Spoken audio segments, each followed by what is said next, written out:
et je vais également les intervenir pour remercier le comité organisateur et le comité scientifique de cette conférence très stimulante dans les magnifiques cadres de cet événement.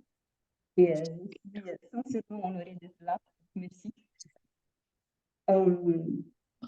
What I'm presenting today is the case study of a group of vessels found in certain variant of the Rose area called the four-parcet. Yeah, okay. Providing a good example of how it could be possible to identify beer in our process.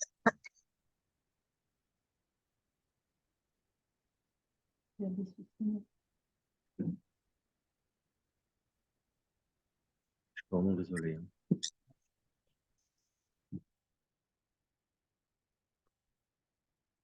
Okay. Since this morning, we have seen several case studies in which a broad range of analysis and scientific methods may allow us to recognize the presence of beer or fermented beverages in a archaeological context, quite diversified in terms of geography and climate. Depending on the available evidence, organic residues analysis, useware analysis, archaeobotanical evidence, or textual sources are used to detect or confirm the employ of beer in ceramic containers and installation in context of beer production and consumption. This is not always the case, however. So I would like to walk you through the example of the Mesopotamian four-parcets, briefly examining their archaeological context, the reasons behind their association with the use of beer and by means of what procedures, an experimental session carried out with the aim of testing the response of the vessels, and finally the beer sets and the cultural practices that can be reconstructed by analyzing them. So,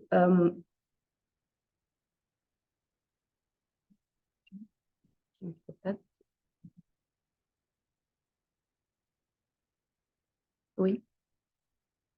Okay. Wait so much.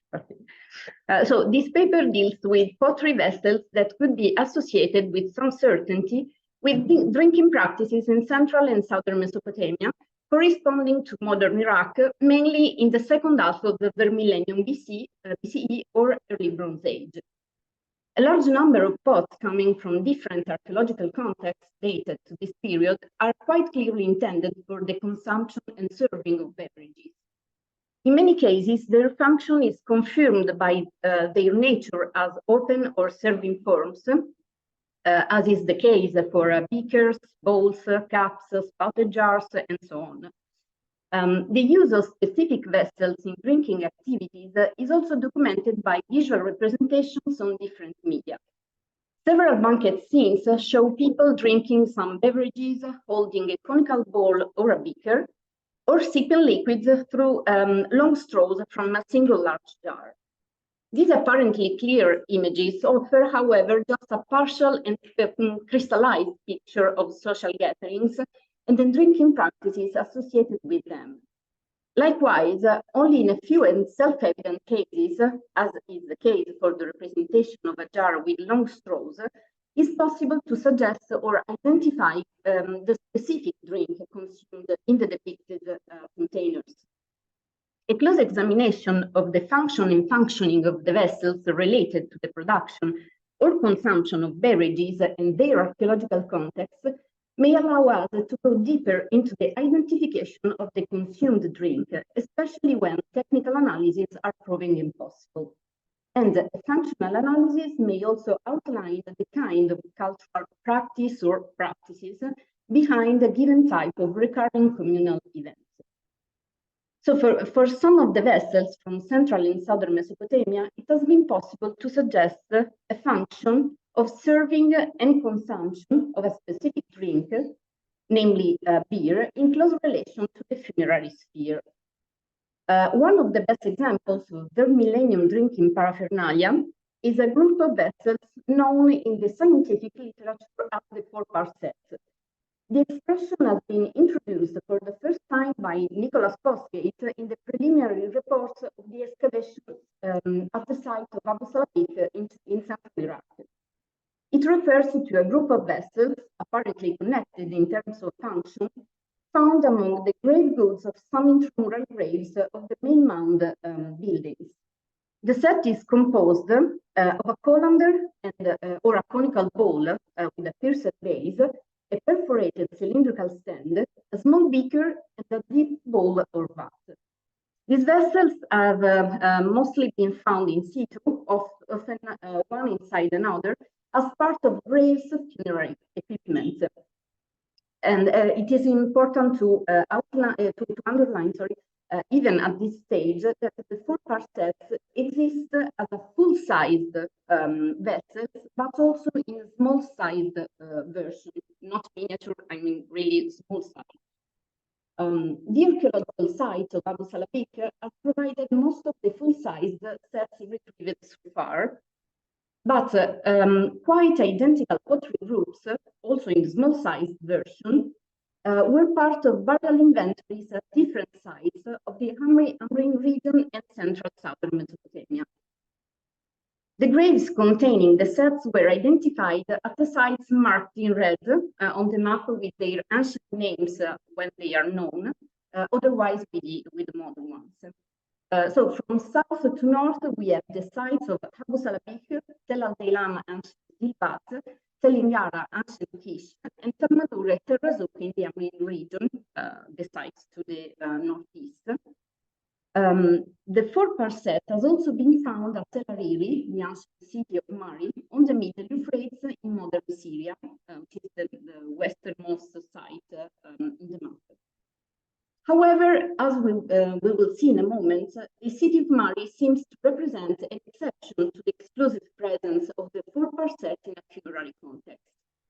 Here, the sets appear in the pottery assemblage associated with the so-called maquette architecturale, namely peculiar clay models of a rounded house interpreted by the excavators as votive deposits set down at the time of the foundation of the city, and they are really very distinctive of the site of Mari.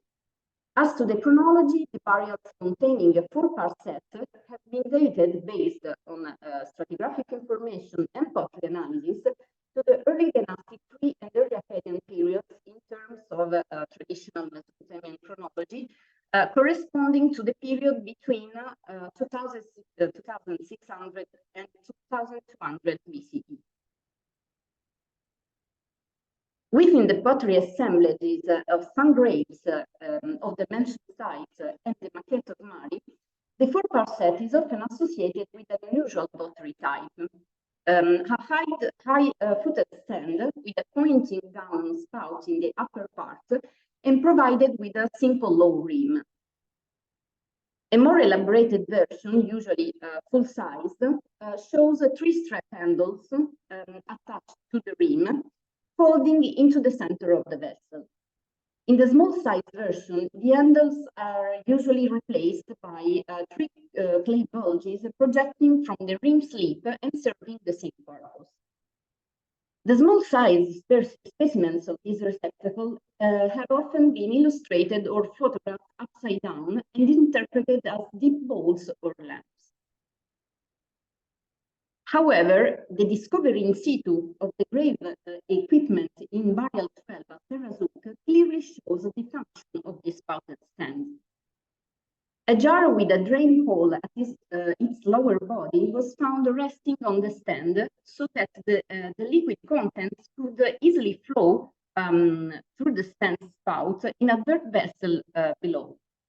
The shallow dish of the spouted stand was designed to collect the dripping liquid from the jar when the drain hole was opened or closed, not allowing accumulation.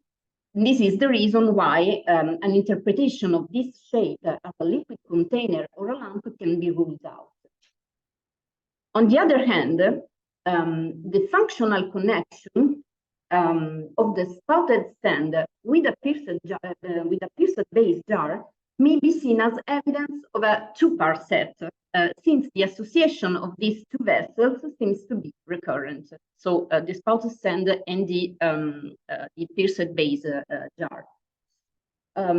Now I would like to show you quickly the archaeological context in which the 4 parsecs and the 2 parsecs have been retrieved so far, in order to define their context of use and examine their main features and function. So at the site of Abu Salabih, 7 burials from residential structures excavated in both areas A and E have yielded a complete 4 parsecs, and in one case, 1 complete 2 parsecs. Actually, more than 10 other disturbed graves contain at least 1 or more components of the 2 sets, both separated or associated to one another. According to the excavators, most of the graves at Abu Salabih should be regarded as intramural ones, possibly associated with architectural levels eroded away at the time of the excavation. As to the quiche sample, out of 4 partially complete sets, 1 comes from area P, to the north of Telangana, where the so-called plano-convex building was brought to light. A recent reanalysis of the stratigraphic sequence of this area revealed a phase with some burials later than the palace, and among them, grave 1 included a deep bolled perforated sand inside it, as it is clearly visible in the picture of grave 1. The remaining 3 graves belong to the asymmetry, first excavated in the 20s, overlaying a group of eroded buildings and the palace on Mound A. Unfortunately, no symmetric plans or drawings survived, but decades ago, Roger Murray was able to reconstruct all the recorded grave groups in full, and in 2 cases, 1 or 2 spouted stands were found along with the 4 parsecs. There is very little to say about the evidence at Tel al-Daylam, the 2nd millennium BC city of Dilbat in central Mesopotamia, since only a brief article was published so far. The excavations carried out at the end of the 1980s in Area C seems to have exposed at least 2 different domestic buildings with a number of burials under their floors. And in the only available picture of a pottery group from these graves, it is possible to recognize all the components of the 4 parsecs along with the spouted sand of the 2 parsecs. Limited information is available as well for Bismaya, the ancient city of Adab, where at the beginning of the 20th century, some graves were excavated on Mound 10. It remains unclear whether these burials were or not in association with some buildings found on the northern extension of the mound. So we can just emphasize that the 2 small size spouted stands and at least 1 jar with a hole near the base uncovered here belonged to graves furniture. The slide shows in particular the drawing and the picture of one of the spouted stands kept at the Institute for the Study of Ancient Cultures in Chicago and photographed upside down despite being correctly interpreted as a stand. In the Amrin region, 2 small sites, Tel Madur and Terrazouk, provided examples of rich grave chambers whose funerary inventories contained some elements of the sets. Specifically, at Tel Madur, 2 tombs were excavated from the mound surface. Grave 5G contained a single young adult male, accompanied by the skeletons of 2 equids and a very rich furniture, including numerous pottery and bronze vessels, tools and weapons, cosmetic shells, jewelry, and metals. And grave 6G displayed the same plethora of artifacts, as well as perhaps the presence of equids, but it was disturbed by later burials and pits. And in this grave, a full-sized spouted stand was found. We have already mentioned burial 12 at Terrazouk, so it is sufficient here.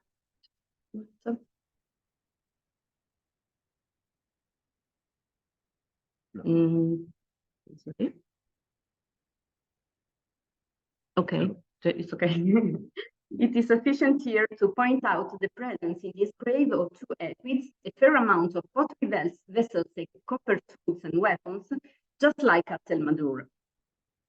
And among clay vessels, the ribbed bowl may have served the same function as the 4-parcet beaker. And in this case, we would be dealing with the only, let's say, detectable evolution in quotes of the sets, since this is the more recent group, chronologically speaking. Moreover, the discovery of a spouted jar in the bottom of the perforated cylindrical stand is noteworthy, especially for the tip function, as we will see in a while. So this overview of the archaeological context seems to suggest that both the 4-part set and the 2-part set are typically associated with the funerary sphere. Indeed, this kind of paraphernalia appear to be typical of a certain number of graves usually arranged under the floor of residential buildings, namely intramural graves, or being part of a cemetery. The cemetery. The graves could be so simple pits, rectangular shaft with an access, or large tombs with a main and a secondary chamber, but they all seem to share a rich, or at least a quite varied burial inventory. In most cases, no information is available about the deceased, but in the few instances where an osteological examination was carried out, the occupant of the grave seems to be an adult male individual. An exception to this apparent homogeneity is represented by the ancient city of Mari on the Middle Euphrates. Here, in the pottery assemblage associated with at least 3 out of 4 round architectural models uncovered, it is possible to recognize the components forming the 2 types of set, in small size version, and you can see here the ceramic assemblage of maquette A, with a picture of the alleged body deposit in situ. And below, I've included a picture of maquette B, just to show you an empty architectural model, since usually they were laid filled with and surrounded by the small box. And here is a schematic plan of maquette C, with its associated pots in situ, among which there are the 4 vessels composing the 4-part set, and the spouted stand with 2 pierced base jars. A very remarkable point to highlight is the recurrence of an assortment of exactly 34 vessels and animal bones associated with the maquette A, C, and D. So the primary context of these assemblages seem to diverge from that of the examples seen so far, making Mari a quite surprising exception to the exclusive presence of the 4-part and the 2-part sets in a funerary context. Actually, the stratigraphic position of 3 out of the 4 maquettes has long been debated. Initial doubts about the relation between the model's deposits and some burials in their close proximity was eventually rejected by the excavators as a misleading association, une association fallacieuse. A 5th fragmentary specimen of maquette E, was found in 2009 in operation V1, lacking the usually repertoire of vessels accompanying this kind of deposit, but it comes from a deep trash pit in which, incidentally, a burial was found. So now I would like to show how and why this group of vessels may be associated with the consumption and serving of beer, and what they could tell us about specific cultural practices in an apparent homogeneous world of massive beer production and consumption.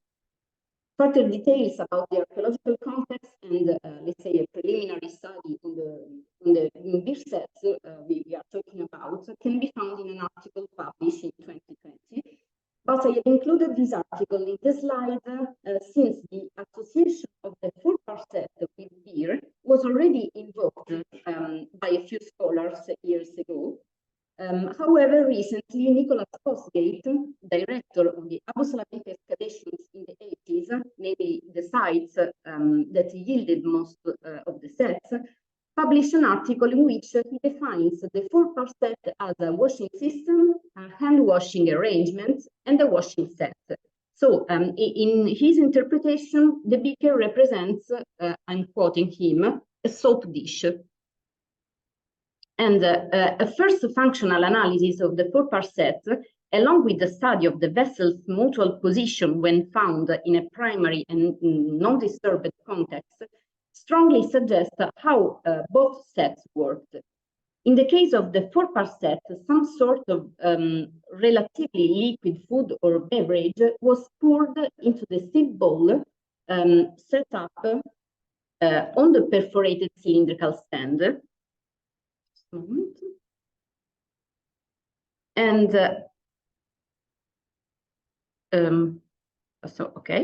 And at this point, after a possible double filtering step, the liquid flowed into the deep bowl where it accumulated and from which the beverage could have been drawn and tested by means of the beaker, a ceramic shape clearly linked to consumption. And with regard to the second set, the function of the spouted stand is to direct the dripping or flowing liquid from the pierced jar placed on it towards a possible dirt vessel or another type of container. The features of the vessels composing the 2-part sets point toward the use of a specific kind of product. Indeed, if the deep bowl or basin was a pretty common shape in the millennium Mesopotamia, in the curd across in different kind of contexts, the colander in the perforated cylindrical stand may be thought as specifically designed for the 4-part set. In the colander or pierced bowl, for example, the holes are confined to the bottom of the vessel, so differing from a strainer with perforation all over the walls, rather conceived for dairy products. The pierced cylindrical stand is probably even more distinctive as an element of the set, and it varies much more in shape and size than the other components of the 4-part set. Actually, shards of a very large version of the same shape are at times found in occupational levels, for example, at Apsalabik and Nippur, suggesting its use in other contexts, but never in combination with the other vessels forming the 4-part set. Moreover, the cylindrical stand was probably internally lined with a cloth or fabric, given the size of its perforation, and could have played a double function to support the colander, making the filtration step easier and more effective, and to collect the larger particles and residues without dispersing them in the deep bowl. One compelling hypothesis is that this kind of filter bag may have accommodated some kind of spices or herbs to flavor the beverage. Finally, it should be stressed that in most cases, the stand's height does not exceed the deep bowl's height. That is another aspect pointing towards the manufacturing of a liquid or a semi-liquid product. Therefore, why talk specifically about beer and not other liquids? The answer may lie in the properties and the manufacturing process of these fluids, tending to exclude products such as wine, oil, or fixed textures liquids. As to the wine, the Mesopotamian archaeological record has not yet provided conclusive evidence on its production, at least for the centuries during which the 4-part set was used. The vegetable oil production embodies 3 basic steps, among which decantation, namely the natural separation of liquid from solid mixture by sedimentation, before transferring the oil to other containers. And the viscosity of substances such as honey or date syrup would perhaps fit better into other kinds of vessels, allowing a suitable management of these products. Also, honey in central and southern Mesopotamia seems to be an imported commodity, at least until the 7th century BC. So, in the attempt to shed some light on these questions, just some weeks ago, an experimental session took place at the commandery of Jalès in Ardèche, a branch of the Archéologie laboratory, intending to test the functioning and function of both the pottery sets, with special attention to the 4-part sets. This small project has enjoyed the collaboration with the French project Craft, led by Tony Somalebaldi of CNRS, focusing on the experimental reproduction and study of the firing methods of the millennium Mesopotamian pottery in traditional pottery fields. The contribution of the brewmaster and historian of beer, Christian Berger, has been critical in conducting the test. And I also must thank Sapienza, University of Rome, for funding the project proposal through a small research grant. Also, the functioning of the set was understood in general terms. Different combinations came up on how and what could be used in association with the 4-part set vessels. The core idea was to test the pottery group basically as a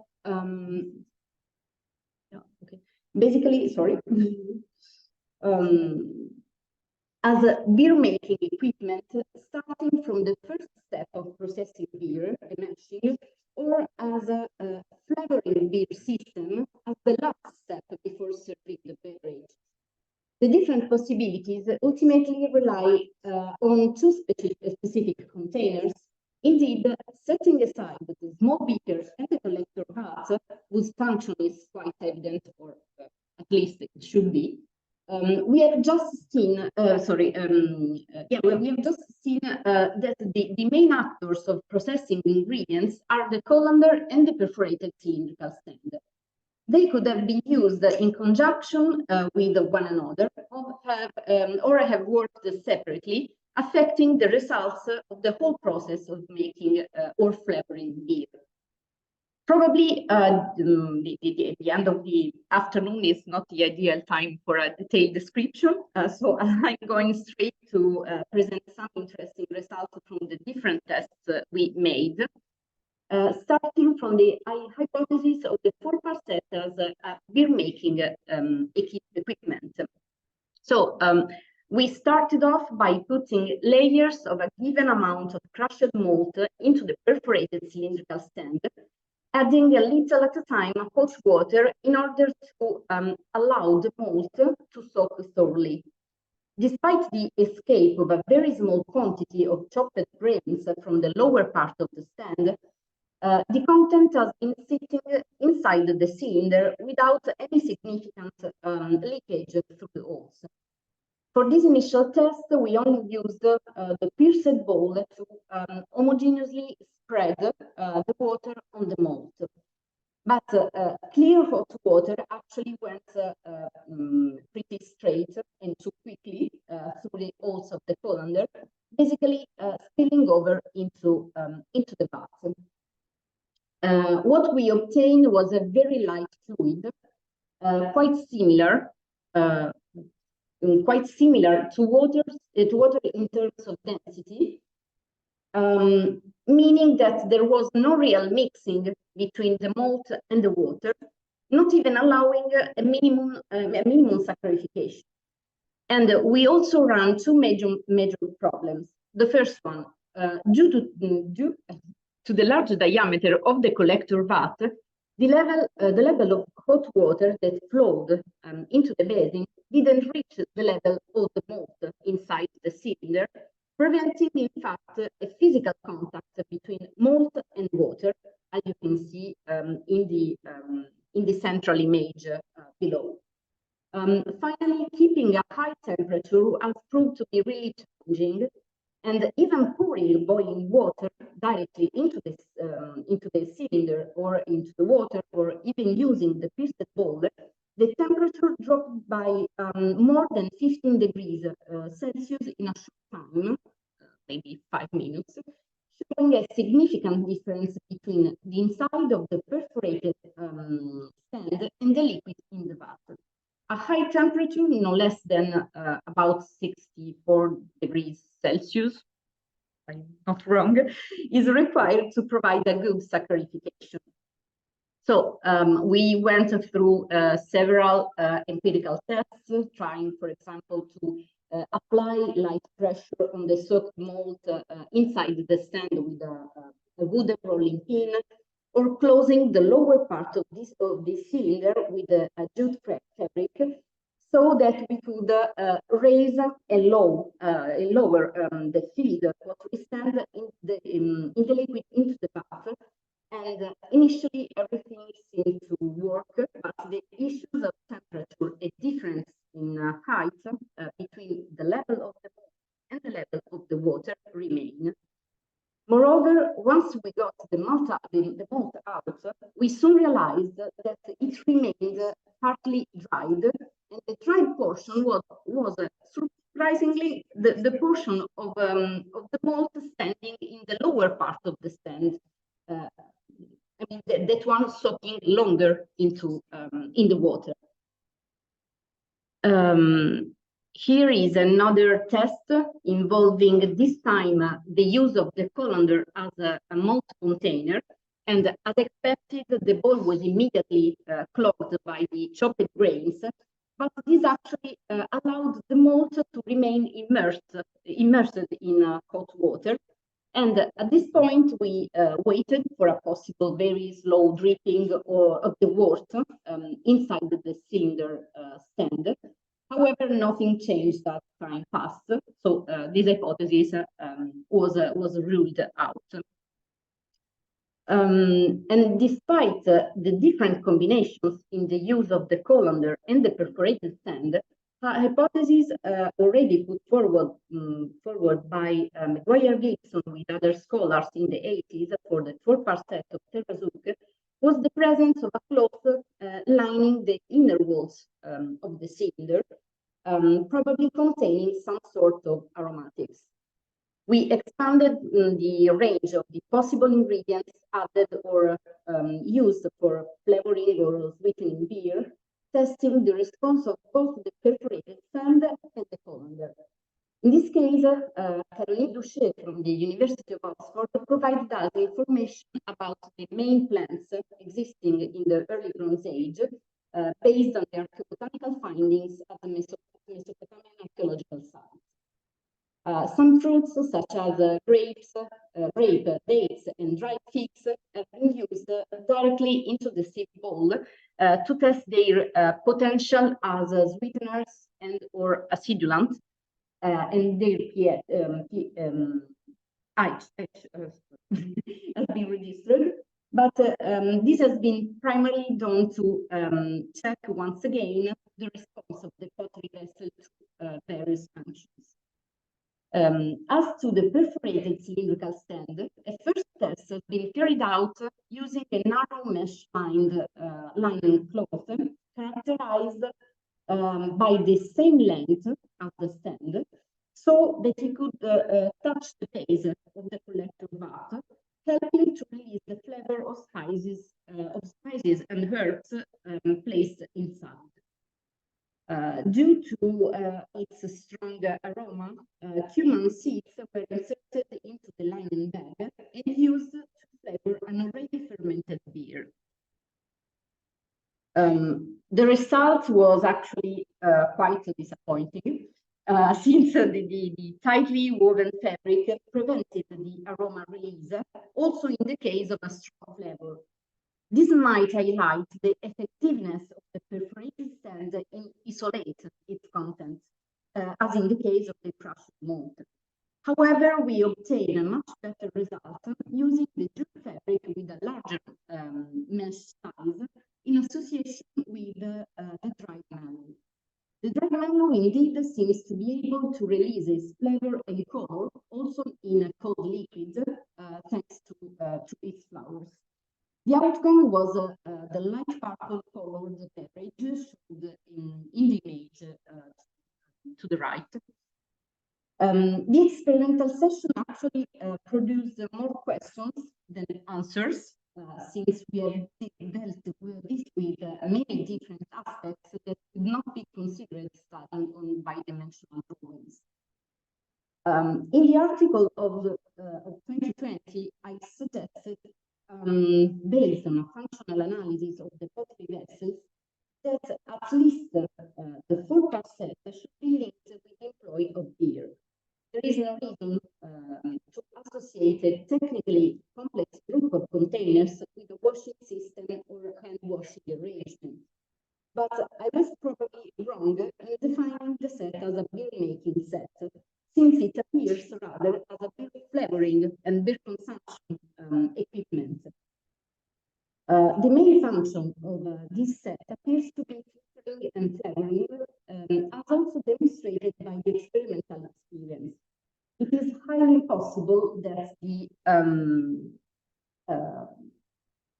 that a specific type of beer was used, or that a specific type of beer was produced as a result of filtering and flavoring. Moreover, the small beaker belonging to the set may have been used for testing and drinking the flavor of beer. Overall, all these elements seems to suggest a peculiar practice, probably performed during a burial ceremony or intended for the deceased. The presence of what we consider as a second set, namely a two-part set composed by a spouted stand and a pierced jar, actually indicates a complex combination of formal acts involving the consumption of liquids within a funerary context.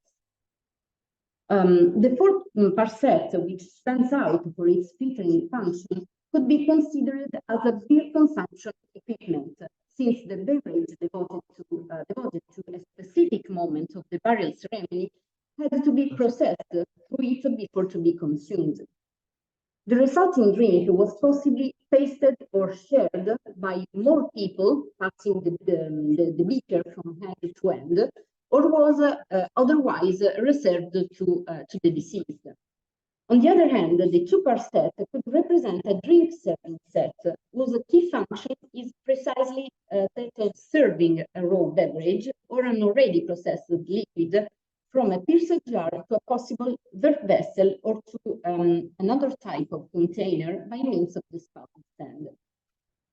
Compared to the four-part set, for this group of vessels, there is actually more limited evidence for the use of beer, mainly suggested by the presence of the hole near the base of the jar, generally considered as a fermentation vessel. Therefore, we maybe deal with the consumption of two distinct beverages, or with the consumption of the same drink in two different ways. What it is certain is that both the pottery sets relate to social practices of drink consumption associated with funeral events of specific individuals. These formal activities could also have had a symbolic meaning linked to the role played by a person in his life. If we look quickly at the presence of the two sets in the Mesopotamian region, we realize that the four-part and the two-part sets shared the same chronology and distribution area, except for Adab, the site of Adab, which is the southernmost city where the set with the spouted stand is attested. But actually, this could be not very conclusive, since Adab has not been scientifically excavated or the results systematically published. However, it is clear that despite they sometimes occur separately, the two drinking sets appear at the same sites and are often associated in the same grave. So the question arises as to whether these pottery groups operate together in a same practice, or if they are the expression of different acts addressed to different people during a specific interment event. The available evidence is not yet conclusive for reconstructing the sequence of actions involved into a social gathering or for revealing the meaning behind them. But the example of the architectural models of Mardi could be emblematic in this sense. Indeed, the maquette could have some connection with burial context, but even if they didn't, there is no doubt that the presence of the four-part and the two-part sets in their pottery assemblage is a clear reference to specific drinking practices shared in the Mesopotamian region in the second half of the third millennium BC. The role of these pottery instruments is highly evocative of a relationship between the living and the dead, expressed by food processing and manipulation, and by specific serving and consumption methods employed as a social artifact. So it is probably appropriate in the case of the 4-part and the 2-part set to talk about specific practices representing a small step towards the identification of beer cultures, namely a distinctive way of making, drinking, appreciating, and understanding beer. Et just a moment, ok. Là, je vous laisse avec 2 petites vidéos qui montrent très bien les fonctionnements de cette bière mésopotamienne et je vous remercie de votre attention.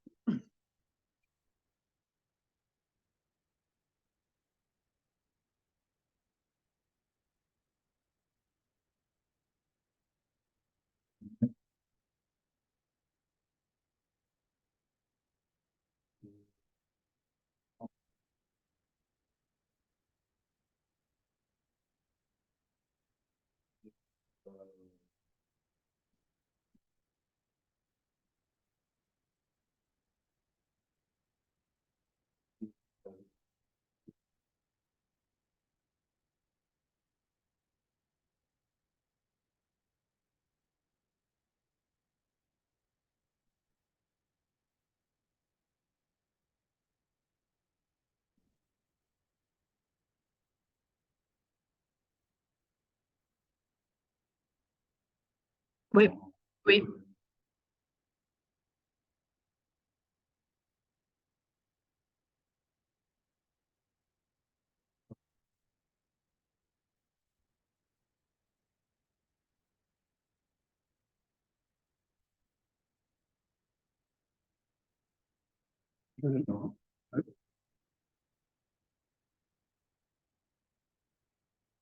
J'avais une question sur du coup, la salle de droite.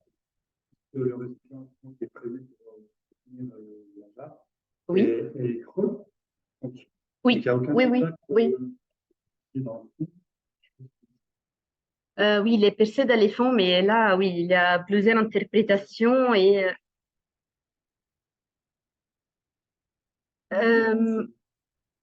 oui, en réalité, non, il y a des perforations, on va dire, sur les exemplaires qui sont à grandeur nature, pas dans dans la version, on va dire, dans la petite version, pas miniature. Et là, en réalité, c'est on va dire, une caractéristique qui est présente aussi dans une petite différente, dans une forme différente qui est appelée fruit stand. Donc, c'est vraiment là aussi un support avec une coupe dessus. Et on va dire l'interprétation acceptée et que le trou était utilisé pour aider on va dire le soulèvement ou le déplacement de du vase, en fait, oui, parce que en tout cas, c'est un vase qui est assez lourd, en fait. Donc, même si le creux à l'intérieur, oui, c'est pas facile vraiment à déplacer. Et, mais oui, on peut avoir d'autres interprétations, mais en fait, c'est, on va dire, celle oui, aider le déplacement, c'est la plus répandue à accepter, on va dire.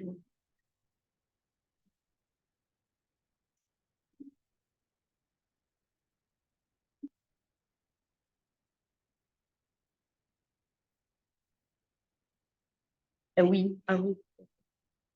Aussi, non. Ah oui, oui.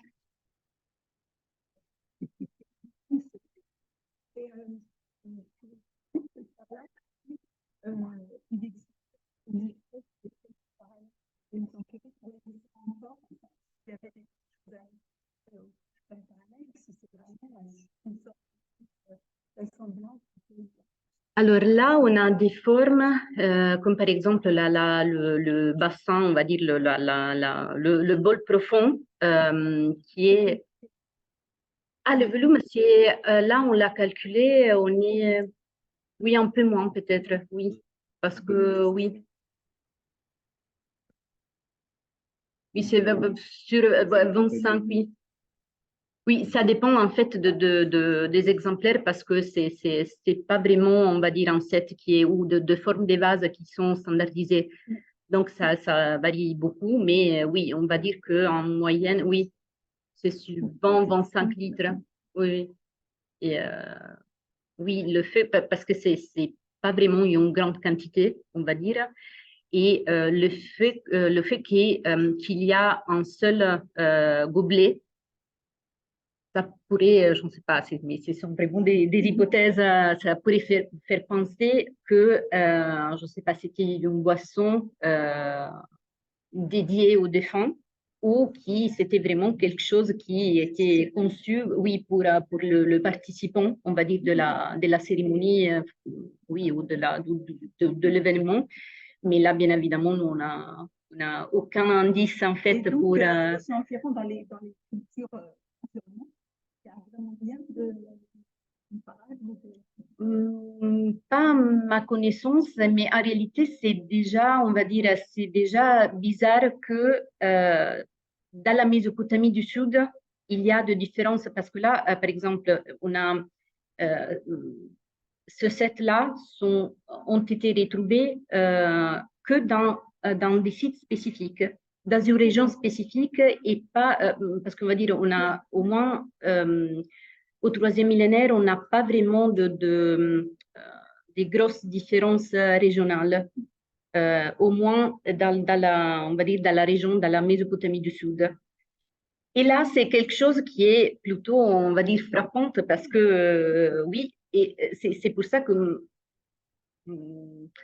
oui, on n'a pas vraiment beaucoup d'évidence pour expliquer ou pour proposer, je ne sais pas, des hypothèses sur le fait que dans certaines sépultures, on trouve ce set-là et dans d'autres, exactement de la même période, avec les mêmes mobiliers funéraires, on ne le trouve pas. Et oui, non, parce que surtout, c'est pour le 2-7, le 2-7, on va dire, sont attestés pour 4 siècles, qui n'est pas vraiment, pas, c'est pas une période, on va dire, brève, mais c'est même pas trop long parce que c'est pas un millénaire, c'est vraiment, sont 4 siècles. Mais oui, on n'a pas, je ne sais pas, deux évidences, deux indices dans des textes, même si on est en Mésopotamie, on est vraiment dans les siècles de l'écriture, des documents administratifs, etc.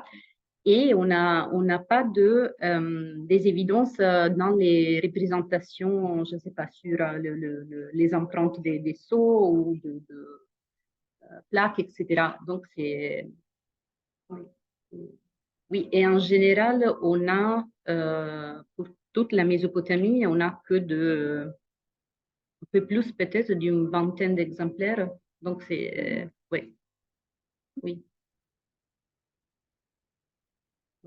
c'est difficile. Donc,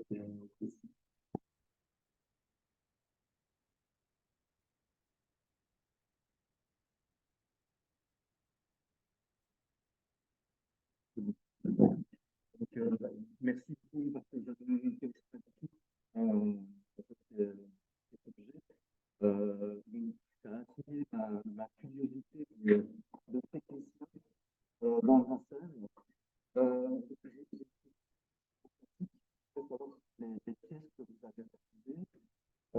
Est-ce que le sien peut percer et soit par l'élimination ou soit que vous contrôlez?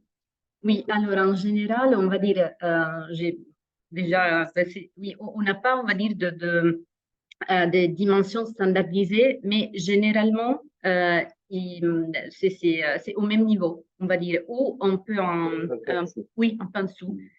Et on a, oui, peut-être 2 ou 3 exemplaires qui sont un peu plus haut, oui, plus grand, mais on parle vraiment de quelques centimètres. C'est pas vraiment quelque chose qui, on va dire, qui sort du bassin des façons.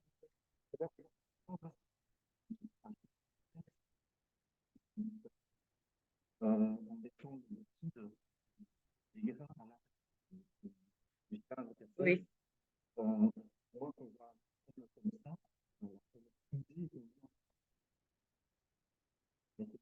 comme ça, et l'écran à l'heure, et utiliser comme une bonne personne aussi, avec l'autre.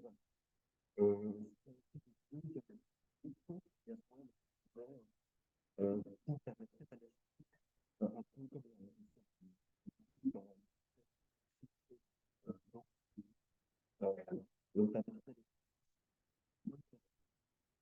en complément le problème,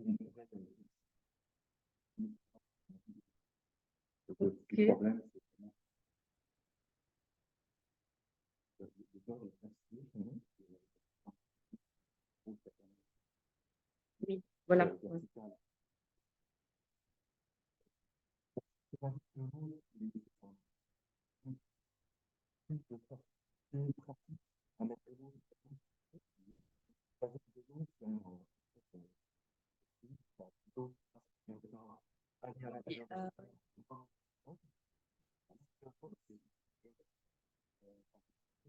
Oui, non, mais là, en tout cas, on a fait vraiment, je sais pas, oui, non, et là, on a fait vraiment beaucoup de tests. Oui, mais on va dire le souci, ce que l'expérimentation vraiment a démontré est que le cylindre percé a marché vraiment comme il y avait vraiment une différence, ne permettait pas, on va dire, vraiment un contact physique entre ce qui était dehors et ce qu'il y avait dedans. Donc, c'est déjà vraiment quelque chose qui, oui, et qui déjà, oui, ne permet pas je ne sais pas, qui exclut, on va dire, déjà beaucoup de. Oui.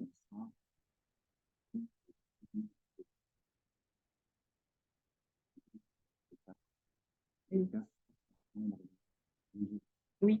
Non, mais on a remarqué en tout cas une différence très marquée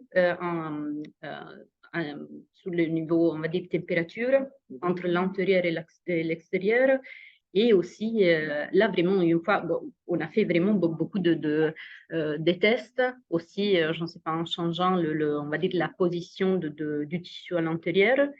Et là, vraiment, on a retrouvé le malt des dents qui était complètement sèche. Oui, et là, c'est bizarre parce que. Oui, mais oui. Oui, non, mais là, la fonction du cylindre serait quoi? Parce que même si reste la fonction, on va dire, d'aromatisation, l'eau ne rentre pas vraiment dans le cylindre. Et donc, oui, c'est un peu. Non, non, mais c'est vrai qu'on a. Oui, on n'a pas eu vraiment de réponse de l'expérimentation, mais c'est quand même une idée différente par rapport à l'étude que j'avais fait avant sur tout ce qui a été publié en fait. Oui, j'espère. On devrait refaire le base.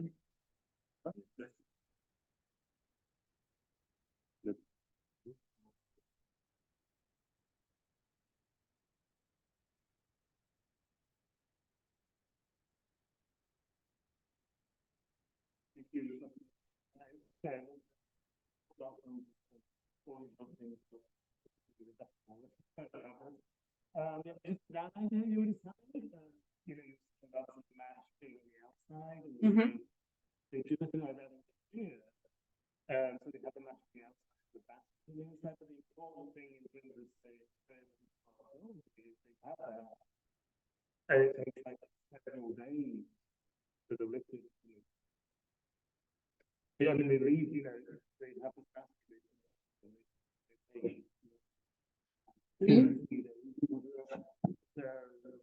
was that's a point with my thinking. Do you need the flavor of the thing? But I mean, I was thinking I mentioned, you know, and you've got all these stones, tiny platforms. But if I make it like that, and I want to get it nice and clear, I first of all put it in a colander, and then and so you could almost have just a double filtration. Mm-hmm. So then you just take a big jar, and it probably gets not mash. Then you put it in a jar at the top, and that takes the bigger part out. Then it goes to the top, and then when it's bowl, to take it to the bowl, just like Yeah. cloth. Okay, concerning the let's say the time issue, actually we have to think that we are in a funerary environment, in a funerary context. So I don't know, for me it's a little bit difficult to think about, I don't know, something that was simply left into the I don't know, into the grave or the tombs, because most of the graves actually are simple pits. So even if I don't know that the grave is was really big, was really large, I don't know, once you close the grave, I don't know, this means that the set was left inside the grave with the yeah, with the, I don't know, with the liquid stuff, and I don't know why left the liquid inside the grave, and I mean,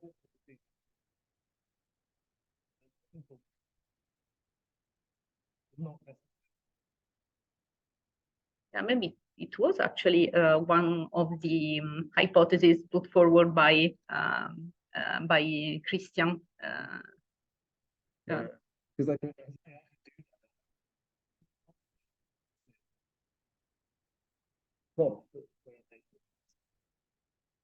Yeah, we didn't try, but yeah. Thank you for the yeah. Thank you for the suggestion.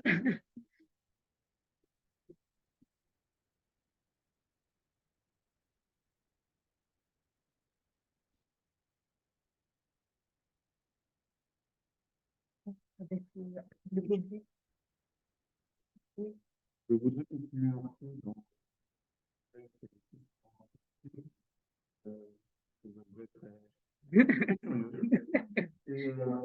du coup, je me demandais d'une part quelques exemples on a fait des enfants, puis on avait des on voit effectivement on a des Oui, exactement. Est-ce que pour le corpus, on va avoir et éventuellement en fonction de la taille globale de la presse, on a besoin. Alors là, on a en effet des exemplaires qui présentent, on va dire, un nombre majeur de trous, mais en fait, la majorité des exemplaires qu'on a, attends, je ne sais pas si peut-être qu'on a. Non, c'est non.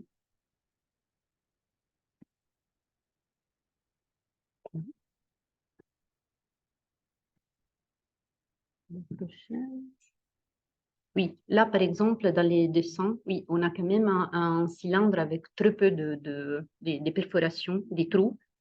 Et on a d'autres exemplaires avec, oui, plus percés, on va dire, mais c'est rare, on va dire. Oui, la majorité, c'est vraiment, on va dire, la forme la plus commune est juste celle-là. Ouais. vraiment une communication humaine. Et voilà,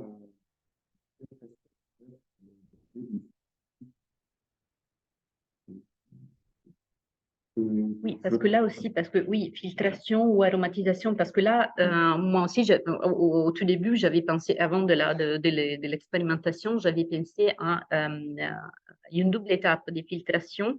Mais en fait, si on imagine que dans ces cas-là, aussi, dans la jarre, il y avait déjà, je ne sais pas, on va dire une bière préparée, ou une boisson préparée, donc déjà fermentée. Et on imagine que, je ne sais pas, il y avait dedans quoi, des éléments solides qui restent dans les bols une fois que le liquide est versé.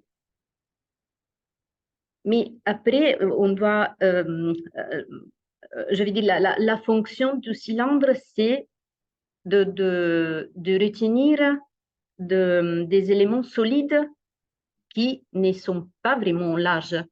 Parce que même les trous qui percent le fond du bol sont vraiment très, très petits. c'est marquant. Oui, oui. Et là, c'est vraiment quelques millimètres, je crois. On est sur même pas 5 millimètres. Donc, c'est déjà, on va dire, une filtration assez puissante, assez effective. Oui. Oui.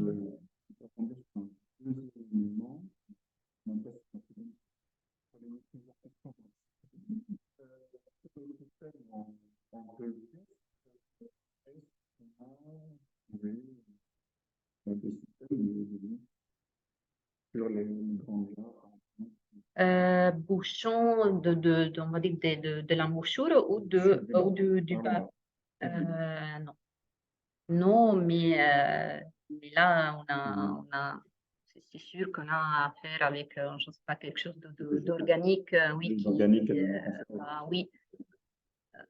Oui, parce que je pense que c'était vraiment quelque chose qui devait être utilisé, pas souvent, mais on ne peut pas penser, je ne sais pas, à un bouchon en argile, parce que là, c'est difficile après de l'enlever, de le...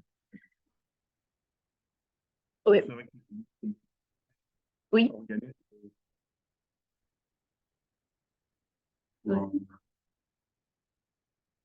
Ah oui, oui, oui. Oui.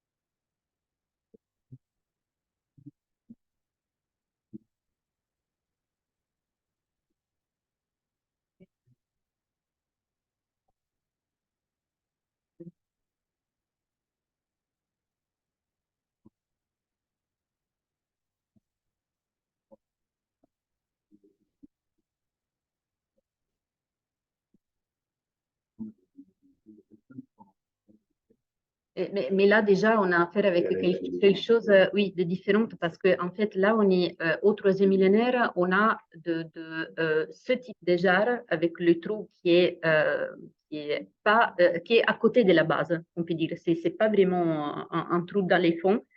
Et les namzitou, qui sont attestés à partir du 2e millénaire, en fait, sont vraiment des bassins avec un trou, oui, mais au milieu de la base. Je veux dire, oui, donc c'est déjà une différence, je ne veux pas dire, je ne sais pas, de technique, mais là, on a déjà, on va dire, une évolution. Parce que là, dans ces cas dans les cas de cette jarre avec le trou, on va dire, à côté de la base, on peut penser à, je ne sais pas, c'est fait pour éviter on va dire, pour avoir un liquide clair sans Éviter Voilà, voilà, merci. Oui. Il y a 2 centimètres, mais en tout cas, j'ai pris des photos même à l'intérieur de la jarre. Donc,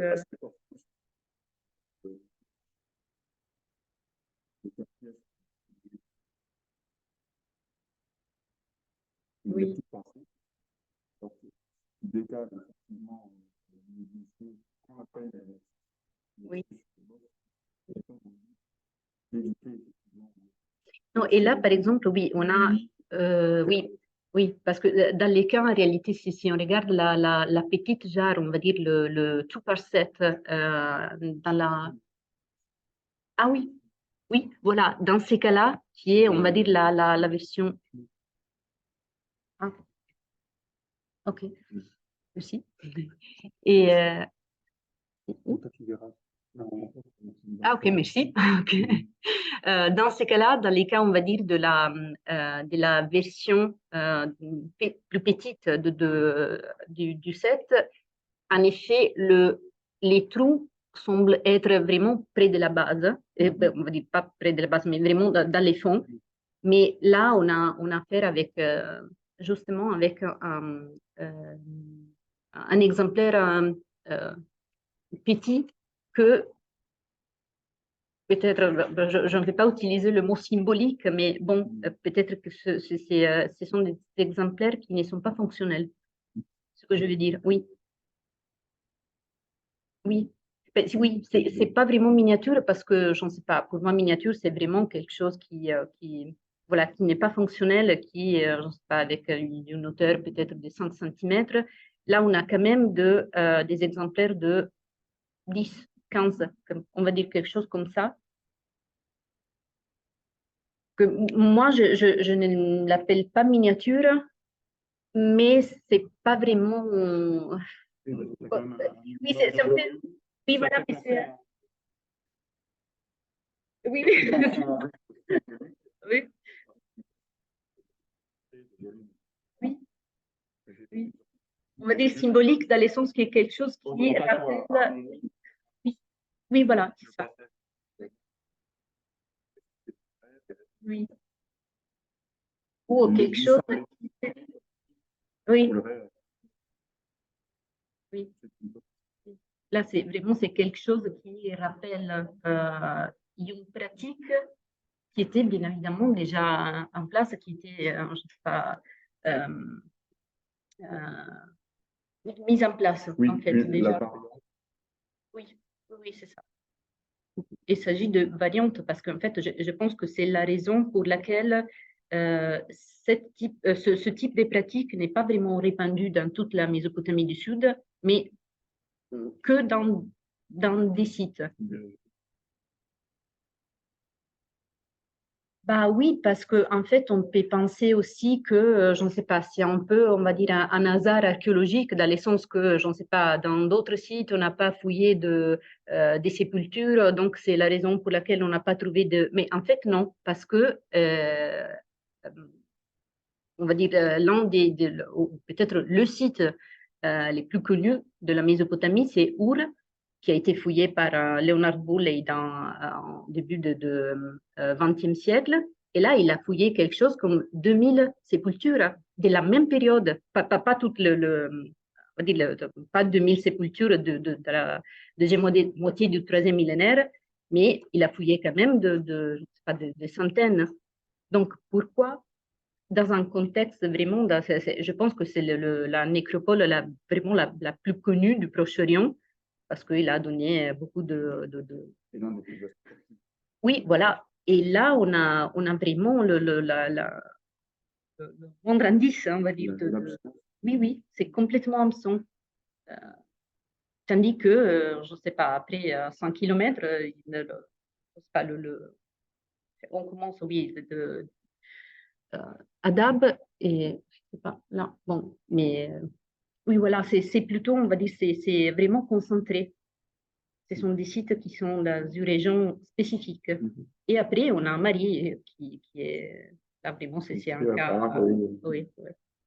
Et en termes de perspective de nouvelles années, autour de ces régions, par exemple, mettons,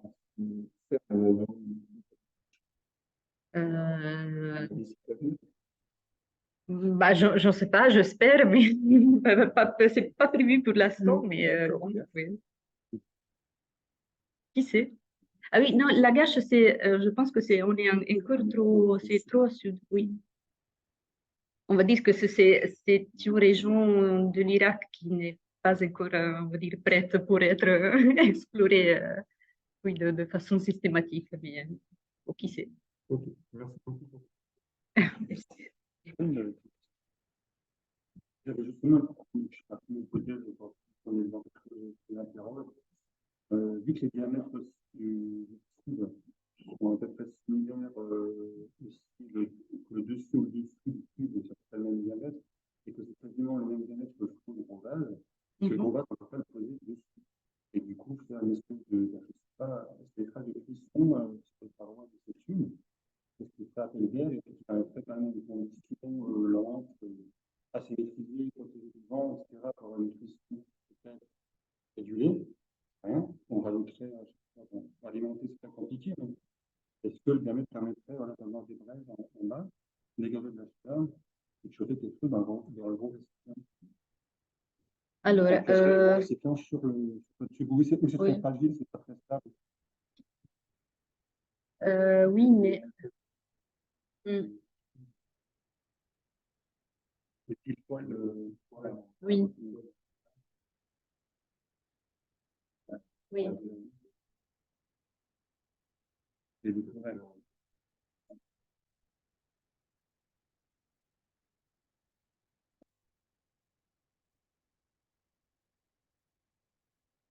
Oui, et là, ouais.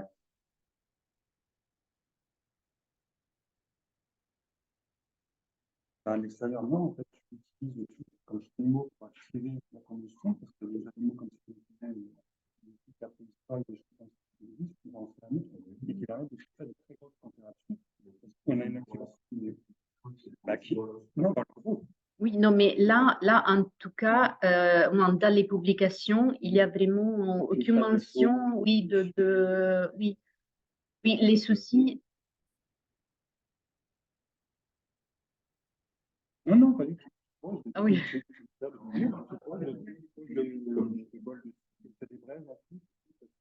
Oui, non, oui.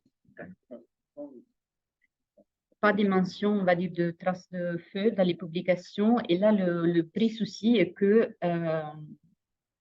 la plupart des sets sont stockés à Bagdad dans les musées nationaux irakiens. Donc, c'est impossible, oui, à avoir ou à récupérer parce que ce sont quand même des vases qui ont été sortis de la fouille, je ne sais pas, il y a des dizaines d'années, et les exemplaires qui sont actuellement conservés dans plusieurs musées en Europe sont les exemplaires, les petits exemplaires. Et là, c'est difficile de retrouver, parce que là, j'aurais voulu, on va dire, envisager aussi des analyses chimiques. Mais là aussi, c'est difficile de penser que les petits exemplaires ont été utilisés. Et en plus, ce sont des vases qui ont été lavés, restaurés, qui ont été manipulés plusieurs fois. Donc,